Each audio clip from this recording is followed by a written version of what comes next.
In North Korea, you've got 100% government. In South Korea, you've got probably, I don't know, 40% government. It's not zero. And yet you've got a standard of living that is probably 10 times higher in South Korea. At least, exactly. And then East and West Germany, in West Germany, you had, just thinking in terms of cars, I mean, you had BMW, Porsche, Audi, Mercedes, and East Germany, which is a random line on a map. Only car you could get was a Trabant, which is basically a lawnmower with a shell on it. It was extremely unsafe. There was a 20-year wait. That's just an interesting example of, like, basically the same people, different operating system. Probably it was half government in West Germany and 100% government in East Germany.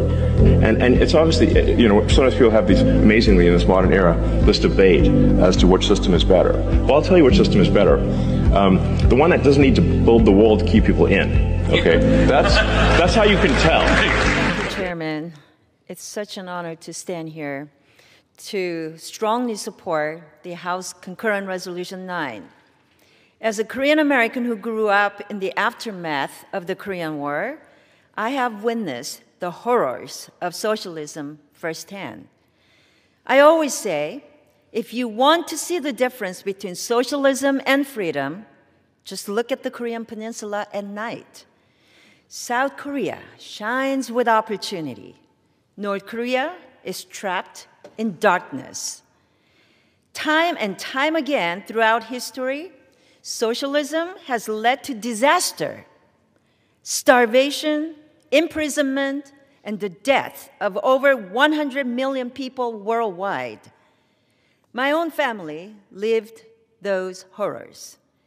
My mother-in-law risked her life crossing the DMZ lines multiple times to rescue loved ones from the North Korean regime.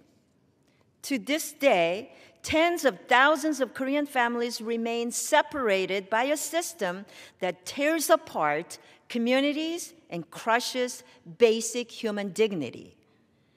Now more than ever, as socialist ideas gain traction here at home, and as our nation's largest city and financial capital has elected not just a socialist, but a communist as mayor, we must firmly demand our capitalist free market system which empowers Americans of all backgrounds to achieve freedom, opportunity, and prosperity.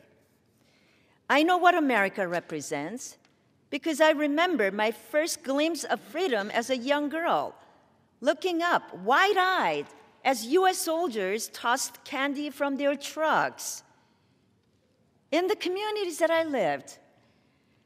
Today, as one of the first Korean-American women to serve in Congress, that freedom tastes just as sweet. Stories like these can only happen in America.